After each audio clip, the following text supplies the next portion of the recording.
Sequence start. 6, 5, 4, 3, 2, 1, 0. Real people, real issues, real life. Talk Recovery Radio. Live from the heart of the downtown east side, it's Talk Recovery Radio with Giuseppe Ganci and Darren Gaylor on Vancouver's Co-op Radio, CFRO 100.5 FM. From the streets to the studio, bringing you addiction recovery stories from real people with lived experience and real experts on today's issues. Tune in live every Thursday, noon to 1. Powered by New West Recovery. Real people, real issues, real life. Talk Recovery Radio. Real issues and real life, everybody. That's what this show's about. Talk Recovery Radio. Welcome. Hello, Darren Gaylor, co-host. Friend. Hello. Hey, how's it going, Darren? Good to see you. Great. Yeah.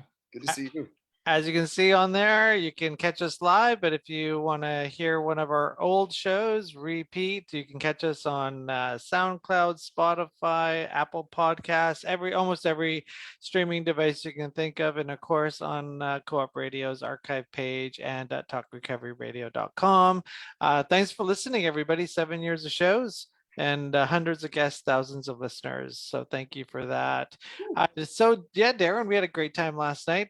Two friends of ours took like many years clean. I think Quinn was 13 or 15. 15, and Sarah Jane was 23. And, that was awesome. Congratulations to them on their clean time and celebrating. Somebody had shared in the meeting, we have to celebrate these moments because there's so much suffering that goes on in addiction that when we get an opportunity to celebrate recovery, and I remember sometimes on Twitter people are like, oh, you shouldn't celebrate clean time, it's stigmatizing to people who still use. What? Like yeah, it's just crazy. I mean, the world's gone nuts, and that's a real thing. Like, it didn't just happen once. Like there's been many times because part of this show is put on by Last Our Recovery Society, New West Recovery, and we delete their comments and ban them from our pages. But it's just crazy. Yeah, we can't even celebrate recovery anymore because it's stigmatizing. Like, that's the actual narrative out there. So if you're one of those people, F off. Hey, Darren. How dare we? Quinn and Sarah, no cake for you, eh?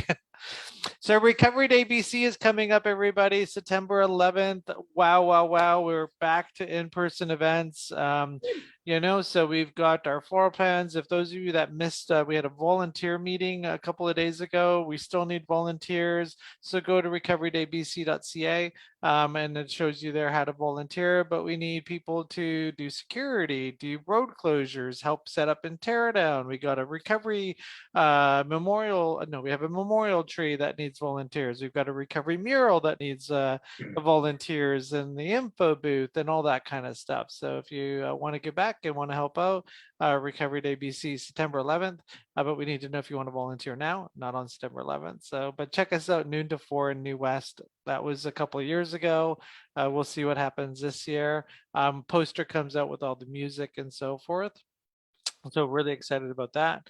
And Darren is going to be joining us on stage again. So that's always a good time.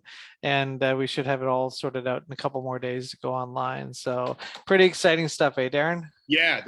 Did you mention, I don't know if there was some date changes that needed to be mentioned or? Oh yeah, for those of you that know about our Recovery Capital Conference, so this year it's a national summit. The recoverycapitalconference.com is the website. So we had to move the dates for reasons. So we had this, it was supposed to be in September, but it's been moved to October 6th and 7th. So if you're planning on attending, it's going to be in Calgary, Alberta this year. We're expecting a huge crowd. And it's all about building and creating recovery-oriented systems of care that build recovery capital to overcome our current addiction crisis that we have in Canada. Lots of amazing people get on the speaker panel, so check that out. Go to recoverycapitalconference.com.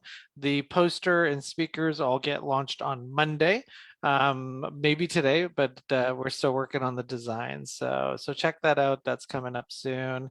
And we're excited for that. And we are now going to start the show off. We have awesome guests, hundreds of guests have been on our show. So thanks to all of them. Today we got two guests, one for the first half, one for the second half. And you're listening to us on Vancouver Co-op Radio, a week behind schedule because we're still not in the studio. We'll be in the studio when we have the okay to share mics in the studio, but the studio is still closed. Really missed the studio, but looking forward to getting back in there. And so we're a week behind if you're listening to us on 100.5 FM and live here on Facebook, of course, with the help of Zoom. So Darren, we are going to start off the show. Who do we get to talk recovery with today? Yeah, I'm excited. We get to talk recovery with Mark Markley, who is the CEO of Prodigal Recovery, which is a recovery residence. That was open because Mark is a father of 3 men that were all addicted to opiates all at the same time. Also, Mark is a fellow radio show host of Recovery Hope, which is broadcasted Wednesday evenings from 6 to 7 p.m. on 106.7 FM, the Big Talker. This is out of North Carolina. Welcome to the show, Mark. Happy to be here. Thank you, Darren. Glad to be here, man. Right on. Yeah, I mean, this is so cool. We've reached down to North Carolina. I don't know what the time difference is there, but we'll have all the links to the shows, and it's a podcast as well. Yeah. So if you don't catch the show on air, you can stream it through a podcast, which is fantastic. I was looking at the podcast. There's like 43 shows on there already. Lots of different topics. And that, recoveringhope.org. Let's talk about this whole thing here. It's not a personal experience of addiction for yourself, but one that you're closely connected to, obviously with your 3 sons. Yeah. Always a story in and of itself. But how about, being a parent of 3 sons all at the same time? Yeah. Tell us a little bit about some of your fails and successes, as you are trying to understand addiction, seek solution, probably control and stop this from happening. Tell us a little bit about your experience, Mark. Wow, man, that's a lot of topics to control. When I realized I had no control over this was a hard thing for the father of a teenager to wrap my head around. But I realized, I can't control it. And it's kind of coincidental, now jumping right to one of the successes. I'm sitting in my manager's room at our halfway house, which used to be my son's room, because my son, who was my wildest and craziest, became the manager and is my partner. He's the COO of Prodigal Recovery. Right. Never ever thought that could happen, Darren. But yeah, real, the condensed version, Reader's Digest version, I guess, if you will. My first son came to me back in 2010. We were building an addition on my house. I'm also a contractor. And he said, "Dad, I got to talk to you. I'm addicted to heroin." I about hit the floor. I had no idea. Wow. I've done a lot of drugs in my past, never touched heroin. Thank God. I was just lucky I never got addicted. So didn't know what to do. And, in the interest of time, things went from bad to worse. And then about a year or so later, my younger son, who was helping me on a bathroom renovation, was sitting on the tub, rocking back and forth, holding his stomach. You probably know what that means. Yeah, he was dope sick. Yeah. So the years went by, and the younger one was still living home. My older son was out of the house and married. And a few years go by, and rehabs and jail and all the things, as I've heard it said, the unspeakable things that went on. My oldest son would work for me part-time, and I was going nuts, wondering why he was never on time. I'm talking not 8:30, I'm talking 11:30, 12. And finally, my middle son, Dylan, said, he said, Dad, Eric's going to get methadone every morning. I had no idea. He was also living out of the house for quite a few years. So it was a trifecta, a very bad one. But as my youngest, Chris, when we put him in a halfway house and dropped him off, paid the bill, I said, Chris, 90 days minimum. Don't even think about coming home for 90 days. And I walked out of there saying, oh, I got a break for 3 months. This is great. Right. Well, he stayed there 1 year and 9 months. They made him a manager. He helped the owner expand to 3 other houses. Wow. And so we said, well, maybe someday we'll do that, because I wasn't sure where he was going, and it might be a good business for him, maybe a little side thing for me. Okay. And one day we had I said to him, look, if we're going to do this, let's get some of your friends together, have a meeting. And we did. And that was in June of 2017. And I mentioned the date because I followed up with an email that was dated June 28th, 2017. We had nothing. We didn't have a business entity, didn't have a name. I had no idea what it took to open up a recovery residence. Right. We had this 12-bed home open September 1st. 2 months later, this is where one of the ways that I see God's hand in this. I mean, he definitely intervened.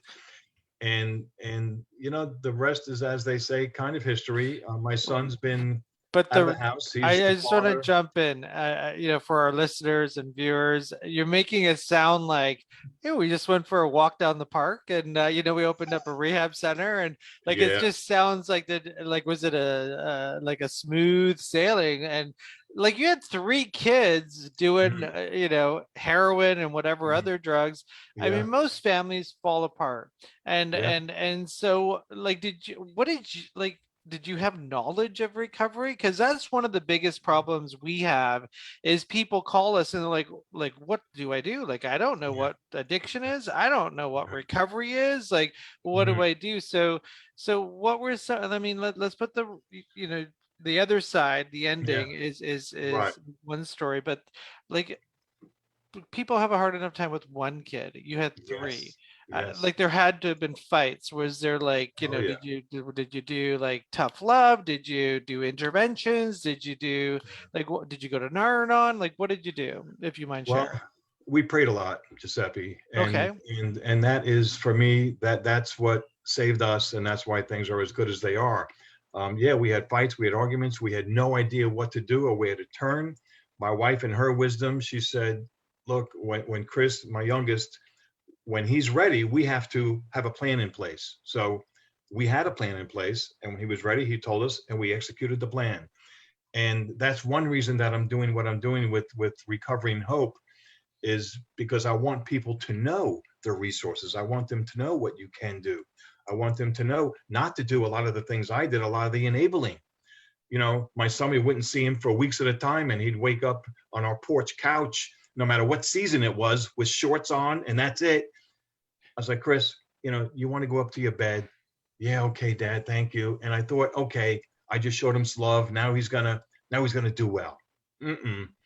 So I learned the definition or the difference between enabling and helping.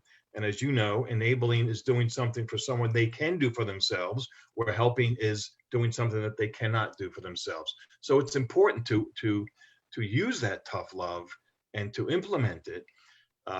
But it's so much easier said than done. It's funny that out of all the shows that we've done and talking about enabling and codependency and tough love and like so many different, you just probably mentioned the most simplest like definition of it that I've heard. I've never heard that on the show in 7 years. I've never heard that. Yeah. Okay. And it resonated. Stay tuned, guys. It resonated well. Like it that's just it. Like, you can still feel okay doing something for them that they can't do for themselves. And I think that is a huge, mind block for a lot of parents, that they just tough love means that's it.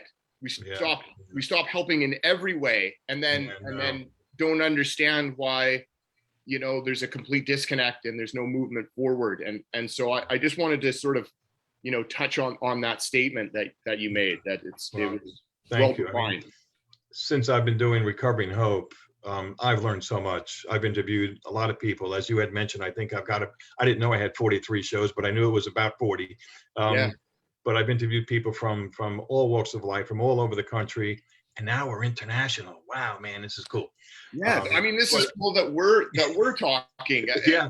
I mean, we're just, you know, a nice little show from Vancouver, Canada. Yeah. And we reached, you know, and you've reached us. And you know, like, just to know that it doesn't come from a professional background in the field of addiction and recovery, that it's not, you know, a doctor that has to, you know, find the answers to all these things, that just your own experience and how important it is, if for a simple contractor, you know, that found some passion and through prayer and you know, the willingness eventually of your three sons, have now created a solution yourselves to offer other parents and other kids, and thus bringing about Prodigal Recovery, which is a recovery residence. So tell us a little bit about that. Like, what's the mission of Prodigal Recovery? What's, you know? Well, I've written a couple out, but I can't say that we have an actual mission. But you know, regardless of anybody's background, history, I would like to say, regardless of their ability to pay, but they do have to, and there are organizations that help to subsidize the men's rent until they're working. But this is a 12-man home. Everybody's got a job. Everybody's working. It's not unusual to come to this house in the middle of the day and nobody's home. They're all out working. But what was I going to say here? Oh, our friend, to just get off subject a little bit, our friend Laura Lee Rosano, who I think is one of the most articulate and authentic authors and counselors in this industry. She's incredible what she writes and the things that she does. She's great. So we'll take note of her. Maybe we can have her on as well. I want to highlight something too. So you have no issues with drugs or alcohol. You still drink? Yes, I do. I drink. Okay. So you have 3 kids in recovery. You know, trauma is the root of addiction. Everybody talks about that and so forth. Did your family talk about, like, how did did they just pick up heroin and got addicted? Like, was there, you know, what happened in your family, you know, that you would end up with 3 kids needing to go to treatment and so forth? So that's one part of the question. Then I have one more after that. So is there family of origin trauma somewhere in there? And you know, that's a good question. There is the connection that most of us know, that trauma is a part of it. And I think that there was some trauma in my youngest son's earlier years. Not sure, I've never talked about it with him, but I think his brothers knew something happened. I won't get into it right now. But there was something that started as far as his drugs. He had some kind of a dental procedure, I think at 11, got pain pills and learned how to cheek his pills real early on. And I didn't know about this until maybe even just a couple of years ago. And so that's how we realized, well, if I take 2, then I'm feeling really good. And as years progressed, you know, unbeknown to us, you know, it got worse and worse and worse. And he didn't think that he would do heroin because he saw what it did to his older brother. But, you know, he gave in at the wrong place at the wrong time, and he did it. And, you know, my father and my father-in-law were both alcoholics. Okay. So there's, I think, the genetic connection. I have been told that addiction can skip a generation. I'm one of 9 children. I'm lucky number 7, and none of my siblings were addicted. I was a big partier. One of my brothers, who did die of an overdose, was a big partier also, and the rest were kind of moderate partiers, if you will. But what was the second part of your question, Giuseppe? The other part too is I want to acknowledge and ask, a lot of people send their kids to their treatment parents, and it's kind of like, this is your thing. You do this, you get well, and don't bring it up at the Christmas table. You know what I mean? Or Thanksgiving dinner. Like, this is like a little thing that goes on. let's just tell the family that you went away for school. Uh-huh, A lot of uh-huh. people think, like, addiction stigmatizing, and we talk about this on the show a lot and try Mhm. to share, you know, when your kid's in recovery, it's also a secret. Like, Yeah, there's this stigma around recovery. It's just like, yeah, you know, like a real issue with a lot of people early in recovery is like asking their family, hey, can we ease up on the drinking during Thanksgiving or Christmas? uh-huh, And like, it's uh-huh. a big ordeal that, and Mhm, and surprisingly, a lot of people mhm. are like, no, like we're drinking, it's your problem, not ours. Yeah, yeah. And so this is going to lead me into my question. It's like, Mm, what sparked you to get involved, because it's not common. yeah.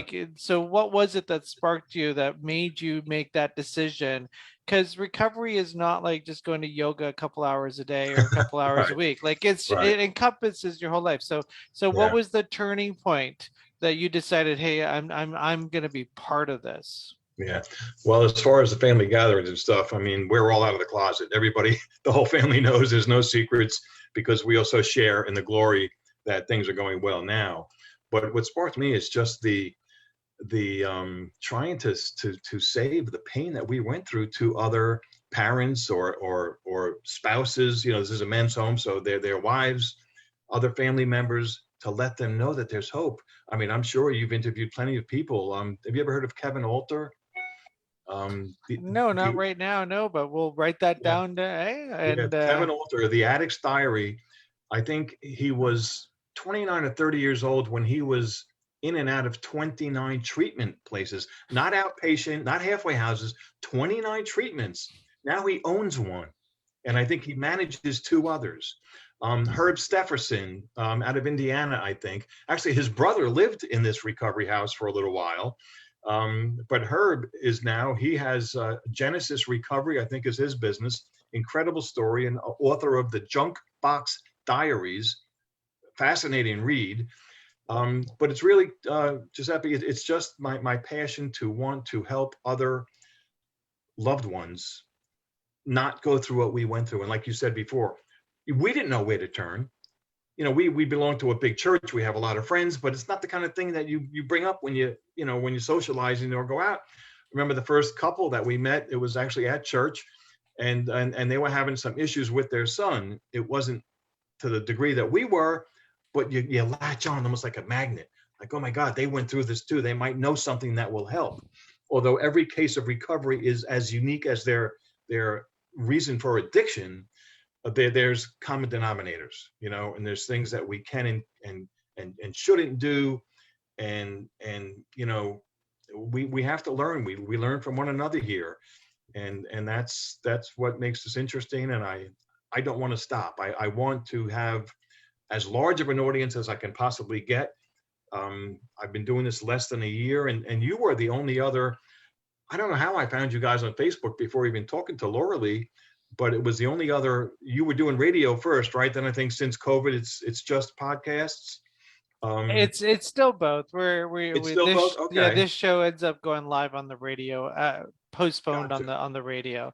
We gotcha. can't do. There's a rule. You can't do live radio through streaming online devices. Canada's got so many weird rules. Oh, It's really? actually a rule. Okay. Yeah. Yeah, yeah, yeah, Yeah. yeah. But that message of hope is so important, and I have interviewed perhaps even more people that have lost a child. I spoke with a gentleman from California yesterday named Jaime Puerta. He's the president of Void, and don't ask me what that stands for right now, but so many people that have lost a loved one, particularly to the fentanyl pandemic, the fentanyl poisonings, which I'm sure you've heard and know that it's different than a drug overdose, mostly because there has been no active addiction beforehand. Yeah. His one and only 16-year-old son took half a pill, and he found his son unresponsive the next morning. They kept him alive, at the hospital, with machines. And 4 or 5 days later, the way he described it, his wife was lying in the bed with him, rubbing his head, and he was holding his son's hand at 5:08 a.m. on April 6th when he stopped breathing. That is heartbreaking stuff, man. And as he put it, there's nothing worse than losing a child. And I mean, and just that story is one of so many, both in Yes. Canada, the United States, all over the world. Yes. Like you said, whether it's, a history of addiction and treatment centers, or just some young guy trying something for the first time, like not too long ago, like generally speaking, didn't result in death, because you were having an experimentation, with friends, and just, eating a bag of chips and passing out. It's Yeah. it's devastating, and we got to throw absolutely everything we can at this, and now even more so, so many, like, now generations of parents, like you say, without the history per se to warn them, are now living in fear of just their child going out on a Friday night. Yes. What's going to happen? And I mean, the need for knowledge, the need for experience, the need for preparation is at an all-time high right now. I truly believe. And just as we're talking, something sort of in me is saying, if any parent that isn't a recovering addict themselves, that's going to have to deal with 3 kids in addiction, you seem to be the perfect fit. I mean, and I say that because, well, you described the partnering with your wife, like as a team, Yes. to deal with this. You talked about, power of prayer. You talked about, looking and finding solutions and doing research, and like, finding your mode of approach for this. And oh man, so many parents in this situation. What is it for you that, I mean, is it the church? Did you have a community of people around you that you could talk to about this, that that you weren't afraid of saying, that I'm struggling right now with my kids? Did you have a partner, a wife in your life that that you felt like was a team at that time? Like were all of these as important as your kids getting well? Yeah, it was. And we did have a good group. Through our church, we belong to a small group. It's a very big church here in southeastern North Carolina called Port City Community Church. And we did have a very good small group. And I think the woman who led it up, very well versed in the Bible, she would almost plan lessons around what we were going through. And it was every Wednesday night. And I remember leaving her house every Wednesday night with that knot in my stomach. What are we going to find when we get home? Okay. And is he going to be home? Is he not going to be home? And, either way, it was not good.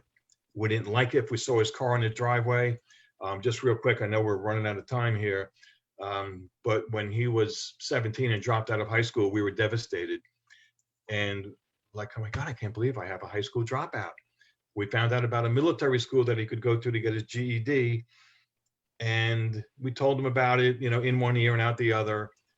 A couple of weeks later, he said, Dad, what was the name of that school? I want to do that. I said, okay, Chris, you get your GED. There'll be a car in the driveway when you get home. Well, there was a Jeep in the driveway when he got home. 1 or 2 weeks later, his first DWI. And he ended up living at a friend's house, and they didn't even have electricity, I don't think, and it was winter time. Right. So that the home wasn't the attraction, and it just it did get a lot worse from there. But yeah, the group, the fellowship was very, very important to us, and it helped us a great deal. I think it's just a big part of this whole process, because I mean, a lot of parents, and I mean, I'm a parent myself, and it's just like, I'll be okay when my kids are okay. And if my kids aren't going to be okay, I'm going to fold. And and that, I mean, that's just a natural response, I think, in human nature. And, but that there is, aspects, whether it's church or whether it's a group of friends and family, that everything can be discussed and put out there. To just go home all by yourselves and carry that load is where I see, the struggle already happening. And, you know, That's because unhealthy. it might not always turn out with, you know, like a podcast and you know, Right. sons in recovery and a purpose and passion in life. Hmm. But we hope and hope that the message goes across that it's possible for anyone. That's It is right. possible for anyone. That's right. Yeah.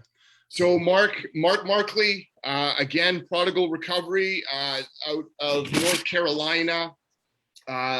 If you don't need, you know, the facility of the Prodigal Recovery, then definitely check out podcast, Recovering Hope, and tune in on 106.7 FM Wednesday evening, 6 to 7 on the Big Talker. Mark, thanks a lot. Thank you, guys. Such a wonderful story to hear, and we'll speak again. All right. I appreciate what you guys are doing too, and look forward to learning from you. Thank you. Okay, Right take on. care. Thanks for Take care, joining us. Giuseppe. Yes, sir. Thank you. Excellent. And you're listening to Talk Recovery Radio every Thursday, noon to 1, powered by New West Recovery. And been on the air for 7 years, hundreds of shows, thousands of guests. And here I am with Darren, and we're going to be continuing on with our show. So thanks for listening to our first guest. And don't forget, we're powered by New West Recovery, Canada's recovery community. And Darren, who are we talking recovery with now? Hi, yes, we get to talk recovery with Marika Paquin, an occupational therapist and psychotherapist for the Sensory Enhanced Yoga Institute. I love hearing a new term for the first time. Marika, welcome to the show. Thank you. Very nice to be here, Darren. So Sensory Enhanced Yoga Institute, I have some writing here in front of me defining this. Why don't you tell us a little bit about this first? If I haven't heard of it, I'm sure many people also have not. So let's talk about sensory enhanced yoga. Okay. I think that most people are in agreement that yoga can really help people with mental health issues, with diabetes, with lung conditions, with heart and everything else. It's going everywhere, along with mindfulness and meditation. Sensory enhanced yoga is a little bit different. It is very similar, you know, like it takes in the principles of the other things that we've been talking about, but on top of that, it takes in some principles of occupational therapy called sensory integration, which is what we've been using with children with autism for like 50 or 60 years. It takes into account the recent traumatology research that's been done. It takes into account the neurobiology. And in that way, putting it together, it helps one get through trauma, get through PTSD. One of my favorite people is Gabor Mate, who so beautifully explained addiction in terms of trauma, and taking it further into PTSD is not a very big loop. So that this is something that can be very helpful for people with trauma, with addiction issues, with PTSD, basically all of us. And that's really interesting that it has a specific purpose and direction with, you know, the essentials of yoga. What is it like? What is it different? Like, how is it does the instructor sort of, you know, apply more physical touch or less? Is it auditory? What's the sensory sort of aspect? Absolutely. The instructor doesn't apply any touch at all. Everything is done on the part of the person that is doing the practice. They are guided into the principles that actually bring them much closer in touch with their body. It brings them closer in touch with their body in a real way. Oftentimes people with trauma, they don't want to feel their body. Yeah. And the way that they do feel their body affects their brain. The message that's getting to the brain is not correct. The message that's going from the brain to the body, it's not making sense. I've experienced that myself. Yes. Okay, so much of the time when you've got trauma, you're being bombarded by everything. You're not really able to make sense of it. With sensory enhanced yoga, you start to make sense of what is going on in your body, and you start to give a real message to your brain on what is actually going on with your body so that you can get in touch with yourself. As you do that, there's parts of what we talk about and what you're guided to feel in your body that is kind of the top down component. So that starts to get clarified for the brain. Is this a one-on-one? So it's a group, as you would imagine a regular yoga class? It could be a one-on-one. It could be a group part. I take it you guys have heard about Bessel van der Kolk? Yes. Is that him calling? Probably is. Yeah, I wanted to ask, so so many people when they're coming into addiction treatment or they're going into counseling sessions, they want to fix how the world is, right? And then because I remember this happened to me. I wanted the world to get fixed, so I went to this counselor, and then they started talking about how I needed to fix myself, and I was just like, wait a minute, ain't not, you know what I mean? And it's just, so this is a lot of that. It's like, how do you to take care of your trauma? And it's not dealing with the trauma instance, it's like dealing with the way you connect with oneself. And that's a really big learning thing for a lot of people. It's like you need to take care of you, and then everything else kind of falls into place with the work that's done. So for you personally, this is unique, and I never really heard of this before. So were you doing, so I understand you're an occupational therapist.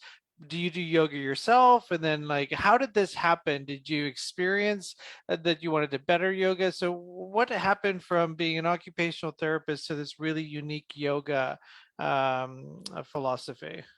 Well, what happened with me is I started to have my own problem. It all starts with us. And I was very angry that I had a physical medical issue. So I finally went where my friend sent me to a yoga in the Bahamas. So this was a great place to go to. Yeah. And there was some sense there, and I started to do some trainings. Most of the things that I trained in did not make sense for me. Did not make sense for me and my clients as a mental health practitioner, as an occupational therapist. It was not good enough. So, but there was a lot of potential there. So I continued learning on several different types of yoga and, the people that were doing it. And it was only when I found the sensory enhanced yoga through that Lynn Stoller, who's an occupational therapist, put together, did it start to make sense. The same way as this part of this technique is what occupational therapists have used with kids with autism for dozens of years. And we help those kids. So that whole framework made sense with the people that I have seen with my clients in mental health, with my clients with mild traumatic brain injury, with my clients with PTSD. I love that. I mean, these are barriers. These are people with big barriers, to getting well, like that aren't going to succeed in, just sitting through a church sermon or a 12-step meeting. They need to do something. Maybe there's physical disability, like permanent. I see you work a lot with Canadian veterans. PTSD, like where that sits in the human body and manifests physically. So, I mean, this is like a yoga that can only benefit those I mean, would it be, I mean, I find just regular yoga, and I'm in fairly okay physical, I don't have, enough physical Mhm. abilities. Like, I find that almost grueling, especially for the first few times. I'm not a regular. Yeah, Is that is not, that's not what we do. yeah, We go to a much more basic yoga, and the way that we do it does, it calms the body down rather than stimulates it. Most, we need to be stimulated. We need to do the active stuff. We need to walk. We need to run. That is very, very important. But we also need to use our parasympathetic nervous system. We need to calm ourselves down. We need to come from a place of calm. We need to come from a place of calm.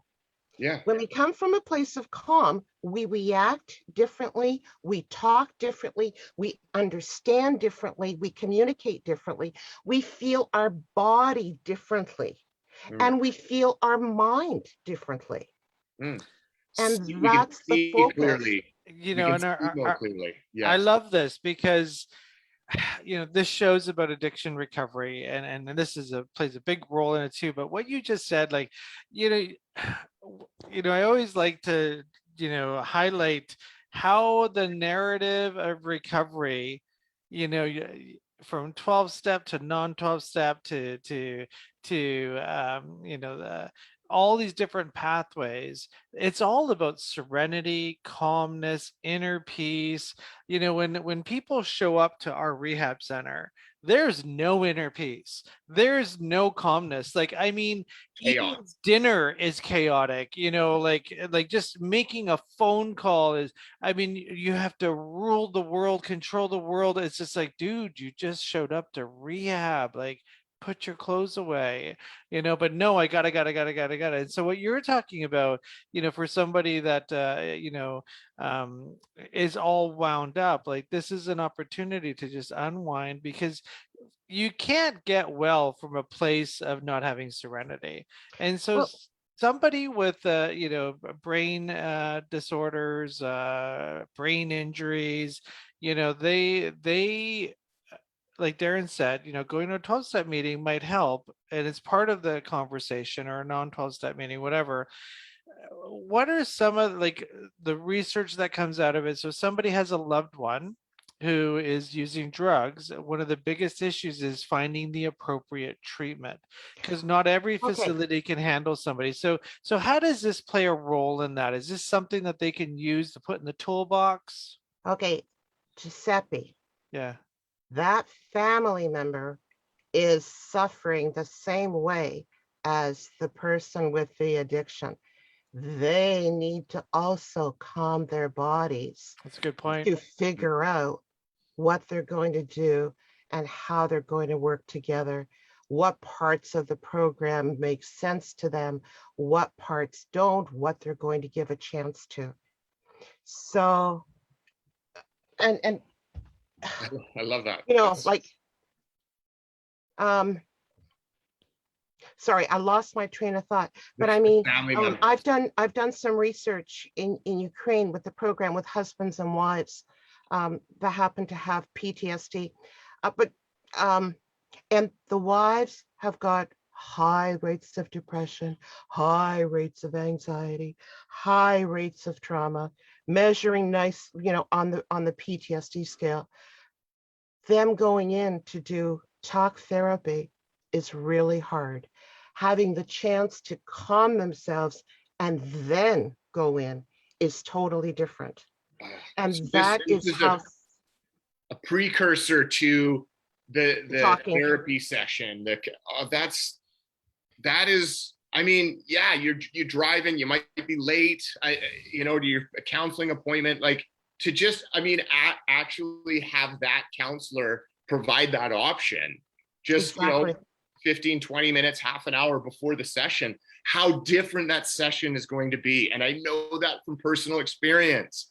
Like, I mean, if I'm flustered in any way, just being 5 minutes late, I can't put my words together as much as if I was present. You know? Exactly. How you respond depends on where you are at. Yeah.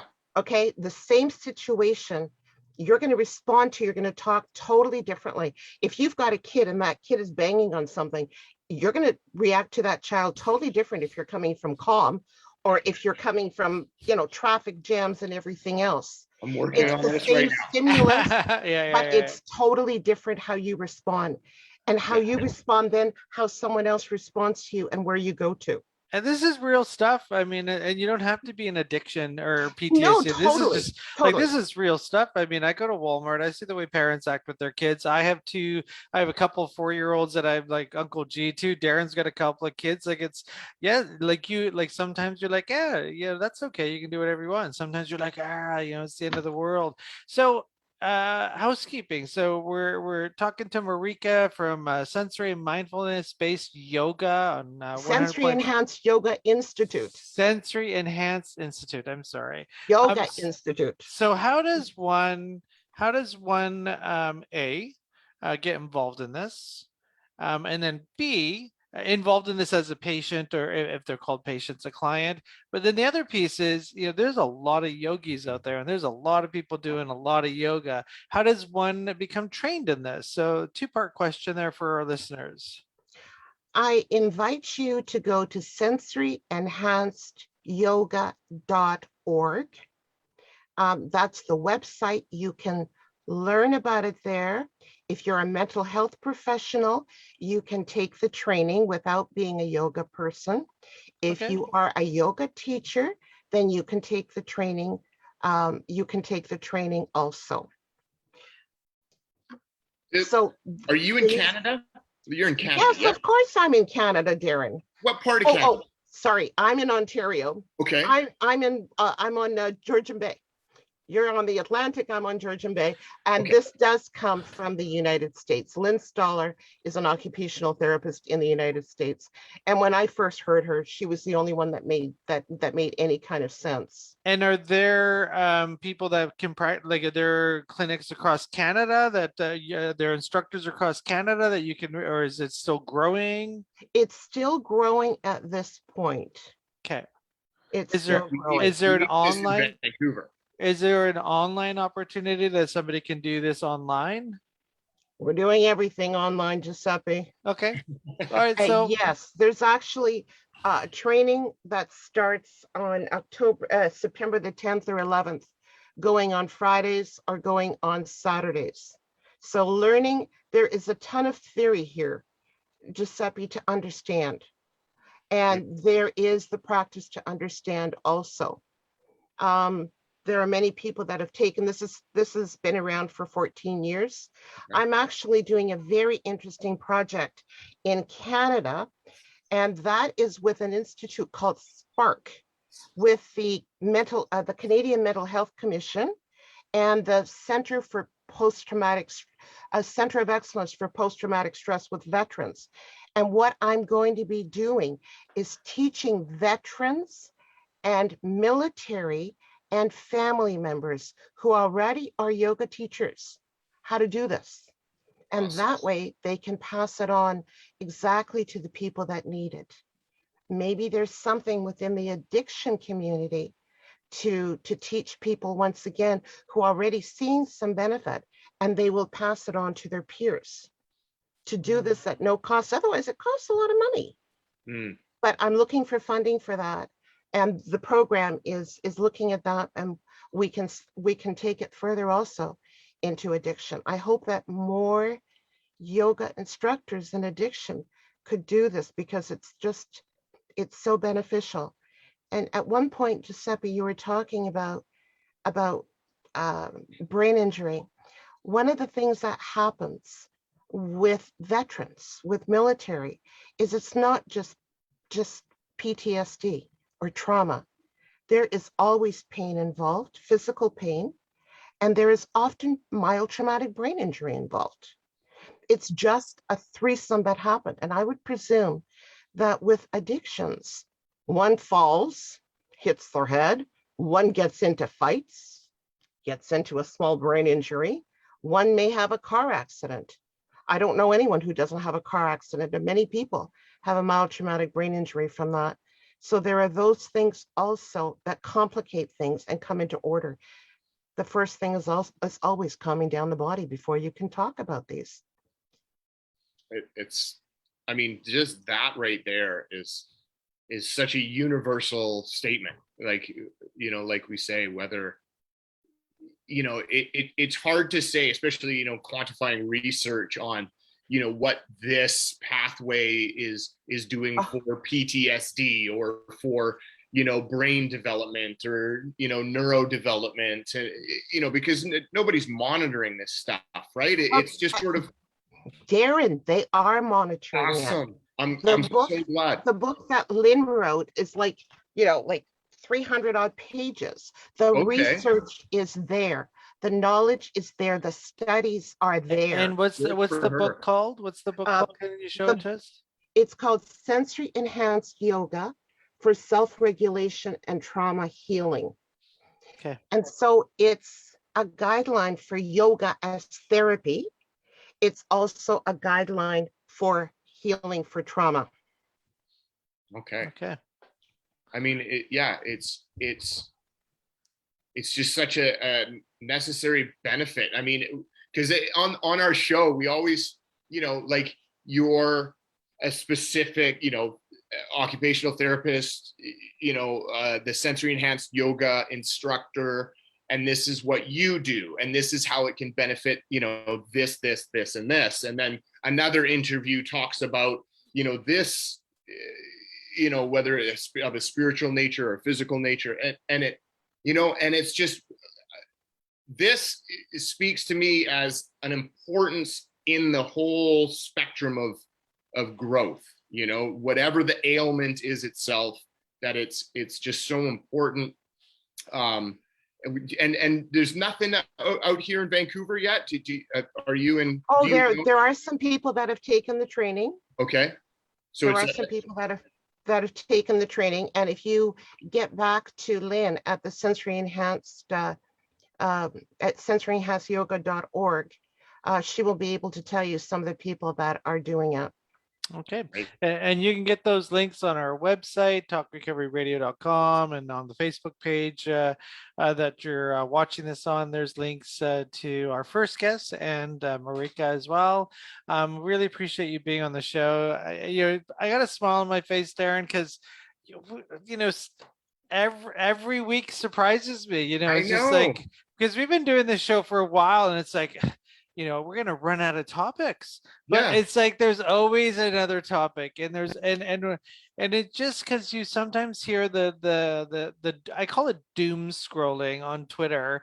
It's like and Facebook, there's no help, and there's we can't, and there's no solutions, but every week I get that little lift. It's like, here's another opportunity, and it's not that my way is one way and your way is one way. It's just all of them. Like, I have no idea what's going to work for you. So here's like all these pathways to getting well, and just a little bit of everything. We're always just looking for the one thing. Yeah, fix it all. And it just doesn't happen. You know what? Like, I just thought, like, we've been doing this 7 years, you know, on air and on this show, Marika, and I just realized, like, imagine if we just even got a third of our guests and we all sat in a room and talked about, like, you know, one generic individual that struggled with everything. We could cure, we could save, we could, you know. Karen, we can do that. The thing is also to remember, there are many ways. There is not one way that is going to help one person or many person. There are so many solutions. And it's yes, all It's all Yeah. relevant to time. I mean, when I was, coming into the rooms and all that, I remember doing yoga. Now I'm not doing it, but it worked really well. I did acupuncture. I did Reiki. It all fits when you need it. And you know what? Sure, I'd love to go do Reiki right now and all that kind of stuff. Like I remember how great that was.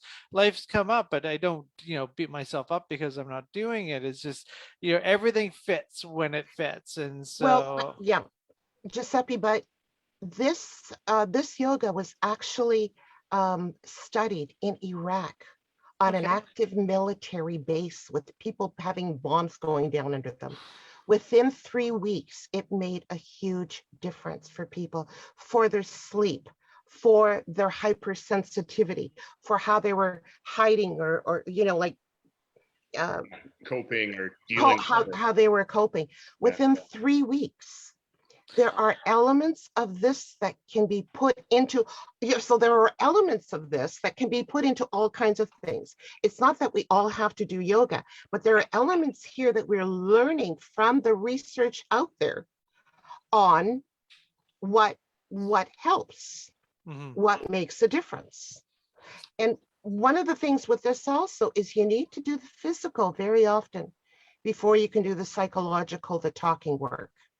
Yeah. You need to do that physical part.